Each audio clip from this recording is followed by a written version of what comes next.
Assalamualaikum warahmatullahi wabarakatuh. Jumpa lagi dengan saya Muhammad Jayani Alia dalam channel Pusdiklat Guru IMM. Pada kesempatan ini saya akan menjelaskan tentang bagaimana cara membuat formulir online dengan menggunakan Microsoft Form.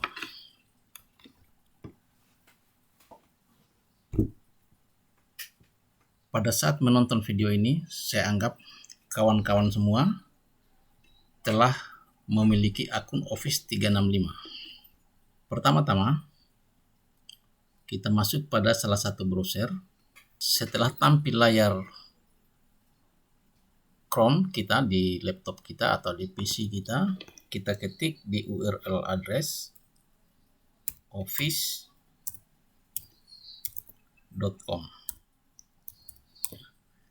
Setelah itu kita tekan enter. Dan kita akan terbawa pada halaman awal dari office.com ini. Ini adalah tampilan halaman awal dari office.com. Kita ambil sign atau masuk. Pada tampilan berikutnya, kita diminta untuk memasukkan akun Office 365 milik kita.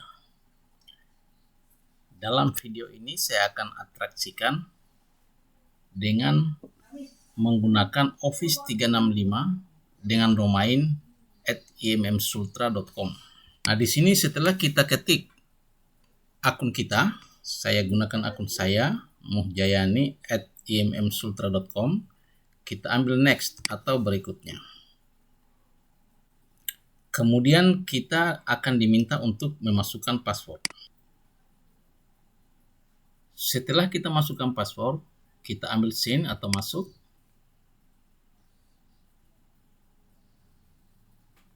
Password, kita akan terbawa pada portal Office 365 milik kita.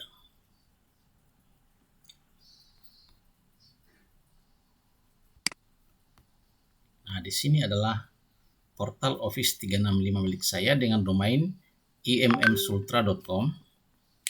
Nah, di sini kita mencari, ada di sisi kiri, kita mencari Microsoft Form. Pada beberapa tampilan, aplikasi-aplikasi ini dia tampil di bagian tengah, dan portal saya ini tampilnya di sisi kiri. Kalau kita mau menampilkan seluruh aplikasi ini, kita klik titik 9 di sudut kiri atas, di sebelah teks Office 365. Nah, ini saya sudah klik dan sudah tampil aplikasinya. Disinilah kita mencari salah satu aplikasi bawaan Office 365 yang namanya Forms, karena kita akan membuat formulir. Ini formnya saya sudah dapat. Kita buka, kita klik.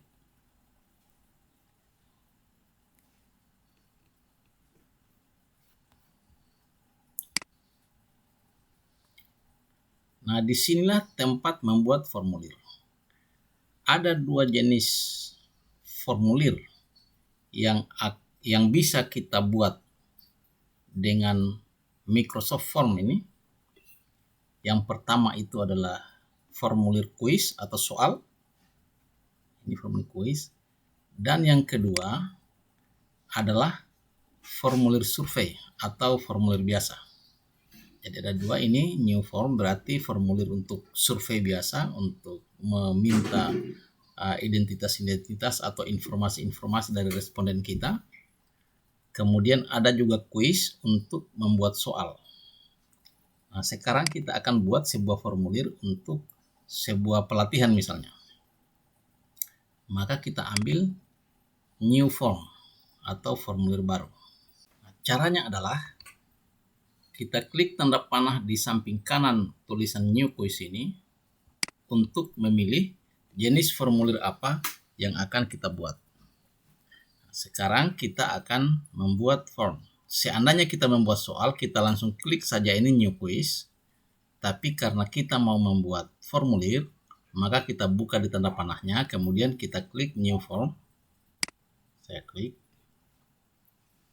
Akan terbuka sebuah formulir baru yang akan kita kerjakan sesuai dengan informasi-informasi apa yang akan kita butuhkan dari calon responden kita. Nah, setelah tampil seperti biasa, di bagian atas ini adalah judul form. Kita klik ini tulisannya, kemudian kita ganti. Misalnya kita kasih judul formulir pelatihan Microsoft Teams. Ini adalah bagian untuk judul formulirnya. Formulir apa yang akan kita buat? Nah, bisa kita buat di sini.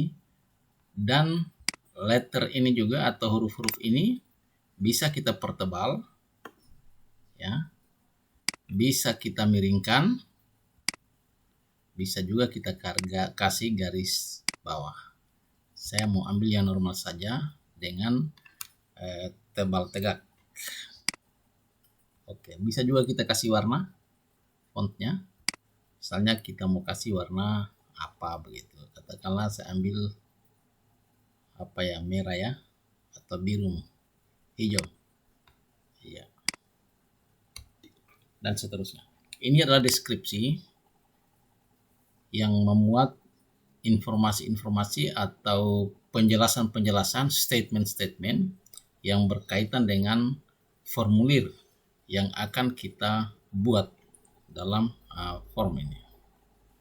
Nah, di sini karena ini adalah sebuah atraksi untuk cara pembuatan, tidak usah saya buat deskripsinya. Nanti kawan-kawan penonton bisa mengeksplor penjelasan apa yang menurut kawan-kawan tepat untuk memberikan penjelasan kepada calon responden kita terkait dengan formulir yang kita buat ini. Nah, sekarang kita akan membuat poin-poin pertanyaannya. Caranya, kita klik Add New. Setelah kita klik Add New, muncul pilihan-pilihan tentang model pertanyaan atau model data atau model jawaban yang akan kita butuhkan dari calon responden kita. Misalnya, kalau langkah pertama kita ingin menanyakan nama, berarti kita ambil model teks. Karena jawaban yang akan kita butuhkan dari responden itu adalah jawaban berupa teks. Sehingga kita ambil teks. Setelah kita ambil teks, di situ muncul question atau pertanyaan, kita langsung saja tulis di situ nama. Selanjutnya, di situ ada call enter your answer, itu tempat responden kita nanti akan menuliskan jawabannya untuk menuliskan namanya. Di samping ini, pada pertanyaan ini ada pilihan di bawahnya. Pilihan pertama itu long answer.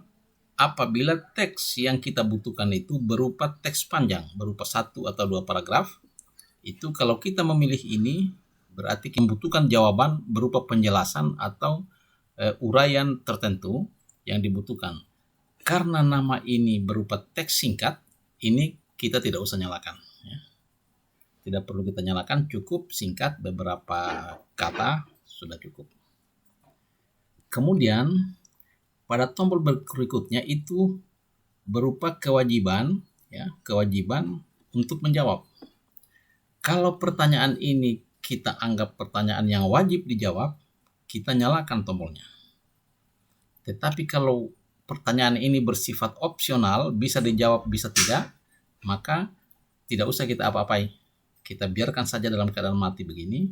Nah, nama ini untuk sebuah responden dalam sebuah penerimaan peserta pelatihan misalnya, itu sangat amat penting dan bersifat wajib. Sehingga ini kita harus nyalakan. Oke. Kalau kita nyalakan, maka nanti pada saat kita preview akan muncul bintang di sini. Oke. Kemudian di sini ada titik 3. Ada titik 3 berarti ada pilihan lain, ya, ada pengaturan lain di dalamnya. Kalau kita buka, ada subtitle. Bila kita ingin memberikan label atau branding lain tentang pertanyaan ini, tentang subtitle apa di samping itu, bisa kita buka ini. Saya jelaskan. Oke, nama sudah selesai dibuat. Kita akan menambah pertanyaan baru. Misalnya setelah kita menanyakan namanya, kita tanyakan tanggal lahirnya. Berarti kalau kita menanyakan tanggal lahirnya, format jawaban yang kita butuhkan atau format pertanyaan yang kita akan buat adalah pertanyaan berbentuk date atau tanggal. Di sini dia. Kalau kita ambil ini, maka jawaban yang kita butuhkan berupa jawaban tanggal itu. Nah, sekarang kita ketik pertanyaannya, tanggal lahir.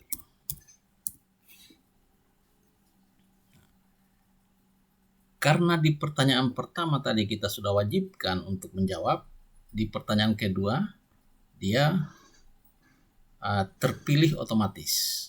Kalau kita tidak menghendaki kewajiban untuk menjawab dari responden, kita bisa matikan. Tetapi karena ini tanggal lahir bisa kita anggap bisa kita wajibkan, maka kita wajibkan saja. Nah, format tanggal yang akan diberikan oleh responden itu dimulai dari month, day, dan year. Ini nanti akan berupa, karena ini adalah format internasional, dimulai dari bulan, kemudian tanggal, dan tahun. Jadi responden nanti cukup mengklik bagian tanggalnya, bagian kalendernya, insya Allah dia akan dengan mudah terarahkan ke tanggal di mana mereka lahir. Oke, selanjutnya kita akan menambah atau menanyakan pertanyaan baru, menambah pertanyaannya lagi. Kita ambil lagi add new. Misalnya kita akan tanyakan jenis kelamin. Jenis kelamin itu kan di mana-mana ada 2. Ada jenis kelamin perempuan, laki-laki. Berarti lebih simpel kalau kita tanyakan kepada responden itu, kalau kita jadikan pilihan saja atau multiple choice, sehingga responden kita tidak akan kerepotan mengetik, cukup dia klik pilihannya, maka tuntaslah jawabannya. Sehingga di pertanyaan tentang jenis kelamin kita ambil choice. Nah, disitulah misalnya jenis kelamin. Nah, di sini pilihannya kita masukkan perempuan. Kemudian yang kedua laki-laki. Oke. Nah, sekarang kita akan saya anggap selesai. Ini tadi tekniknya. Kalau kita menambah pertanyaan, tinggal kita add new dan seterusnya. Kita bisa memilih jenis pertanyaan atau jenis data yang akan kita butuhkan, dan itu ada pilihannya. Mungkin kawan-kawan bisa mengeksplor sendiri sesuai dengan kreativitasnya masing-masing. Setelah kita membuat saya anggap selesai ini pembuatan formulir ini. Sebelum kita lanjut, kita coba preview dulu. Kita coba lihat tampilan dari formulir yang kita buat ini dengan cara kita klik preview. Ini tampilan dari formulir kita apabila nanti dibuka oleh responden atau oleh calon responden kita akan tampil begini bila dibuka dengan laptop atau komputer. Bila dibuka dengan Android atau handphone atau perangkat mobile, kita bisa lihat tampilannya di sini. Klik ini. Nah, inilah tampilan kalau formulir kita ini dibuka dengan menggunakan perangkat mobile. Ya. Nah, ini tampilannya. Ya.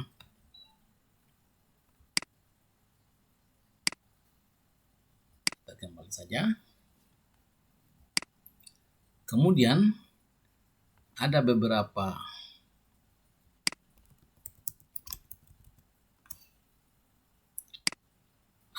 pengaturan. Setelah itu kita bisa mengatur temanya. Tema dari dari penampilan formulir kita. Di sini kita bisa bebas memilih warna, bisa juga kita pilih gambar dan sebagainya. Itu kita bebas memilihnya di sini. Misalnya kita ambil yang merah marun saja. Maka ada titik-titik merah marun di bagian itu. Itu temanya ya. Sekarang kita akan membuat link yang bisa dibagikan. Di pengaturannya ini. Caranya kita ambil titik 3 di sudut kanan atas. Kemudian di situ ada setting atau pengaturan. Kalau kita buka setting ini, maka di sini kita akan ditampilkan beberapa menu yang harus kita atur. Pertama, who can fill out this form? Kepada siapa Anda memberikan formulir ini? Ini secara default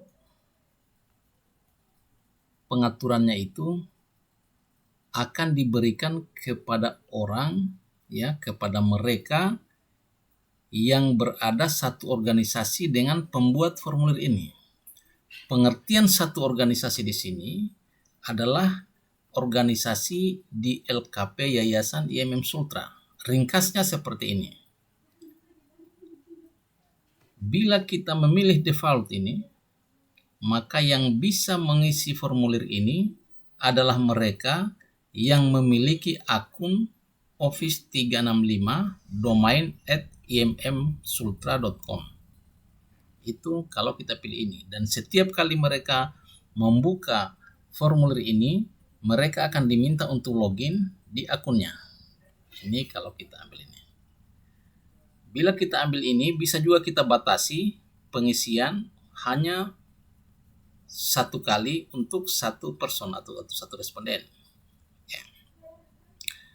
Karena formulir ini diberikan kepada umum, orang yang akan kita rekrut misalnya, di mana orang tersebut tidak terbatas pada pemegang akun Office 365 domain immsultra.com, maka kita pilih anyone can respond. Setiap orang bisa menjawab. Nah, di sini kita ambil yang di atas ya. Oke, karena ini katakanlah saya rencanakan untuk diberikan kepada umum, maka saya ambil anyone can respond. Ya. Lanjut di grup pilihan berikutnya, option for response. Di sini ada izin atau ada menerima respon. Kalau kita ingin menerima respon, maka kita centang ini, dan ini tercentang secara default. Kemudian, seandainya kita katakanlah sudah cukup kuota kita ingin menutup formulir ini, kita tinggal matikan saja centangannya. Langsung berarti kita tidak menerima respon. Nah, karena ini baru kita buat, kita terima respon. Kemudian pengaturan kedua ada di start date. Maksudnya ini adalah kalau kita centang ini, maka formulir ini hanya bisa dibuka pada saat tanggal dan jam yang ditetapkan di sini. Kalau kita centang ini, coba saya centang. Oke. Kalau saya centang ini muncul pilihan tanggal dan pilihan jam. Misalnya saya akan buka formulir ini pada tanggal 28 Desember 2021 jam 10 pagi misalnya. Jadi saya akan atur tanggal 28 Desember, mana tanggalnya ini?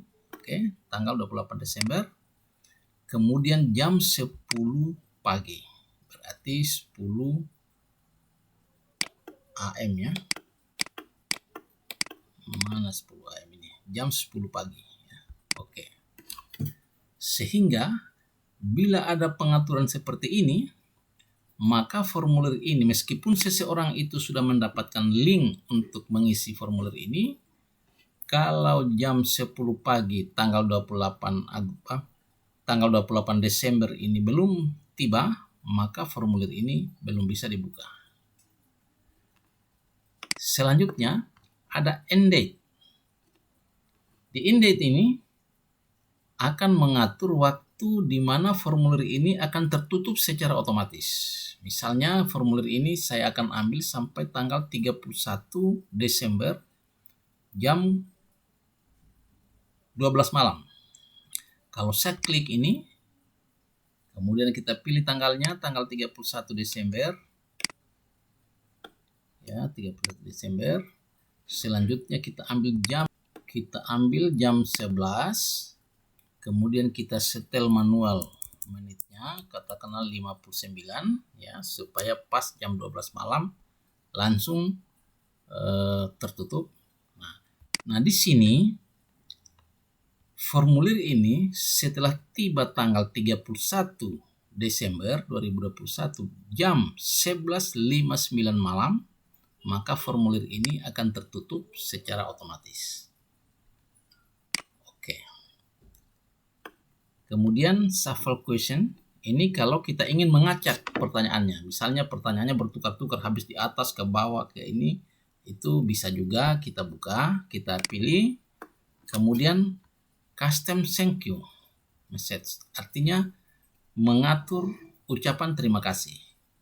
Pada saat seseorang mengisi dan mengirim formulir ini akan ada ucapan terima kasih. Kita bisa atur menggunakan kalimat sesuai dengan kehendak kita dengan cara mencentang kotak ini, kemudian kita ketik ucapan terima kasihnya. Misalnya ucapannya itu data Anda misalnya sudah dicatat misalnya. Oke. Nah, setiap kali responden mengisi dan mengirim formulir yang dia telah isi, maka akan ada konfirmasi di perangkat mereka bahwa data Anda sudah dicatat apabila pengiriman formulir yang dibuat oleh responden yang bersangkutan itu sukses dikirim. Oke. Selanjutnya tidak lagi yang penting saya rasa ini response receipt, itu ada beberapa izin yang diberikan kepada responden, tapi ini nanti dieksplor sendiri. Saya sampaikan saja yang pokok-pokok. Selanjutnya kita akan mengambil link dari formulir ini. Caranya adalah kita ambil tombol share atau bagikan. Kemudian di sini karena tadi di pengaturan kita ambil anyone can respond, maka di sini juga secara otomatis muncul anyone can respond. Kemudian di sini ada link. Inilah link dari formulir yang akan kita buat ini. Nah, formulir ini masih dalam bentuk panjang, bisa kita shorten atau kita ringkaskan dengan cara kita centang tanda kotak di depan teks shorten URL. Ini kita centang, maka akan berubah menjadi link yang sedikit agak ringkas. Nah, jadi cukup di shorten dengan shorten milik Microsoft ini, cukup ringkas. Setelah itu kita copy. Ambil copy ya. Setelah kita copy, maka kita bagikan ke media sosial kita, apakah di Facebook, apakah di WhatsApp atau media-media apapun yang menjamin formulir tersebut bisa atau link formulir tersebut bisa dibaca oleh khalayak, di situ kita copy. Nah, kalau saya tempelkan di sini, maka akan terbentuk. Dan kalau saya kirim, maka orang-orang akan membaca formulir ini dan akan mengisinya bila dia berminat untuk memberikan respon terhadap formulir yang kita buat tadi. Oke, demikian cara membuat formulir dengan menggunakan Microsoft Office 365. Mudah-mudahan ada manfaatnya. Billahi fi sabilil haq fastabiqul khairat. Wassalamualaikum warahmatullahi wabarakatuh.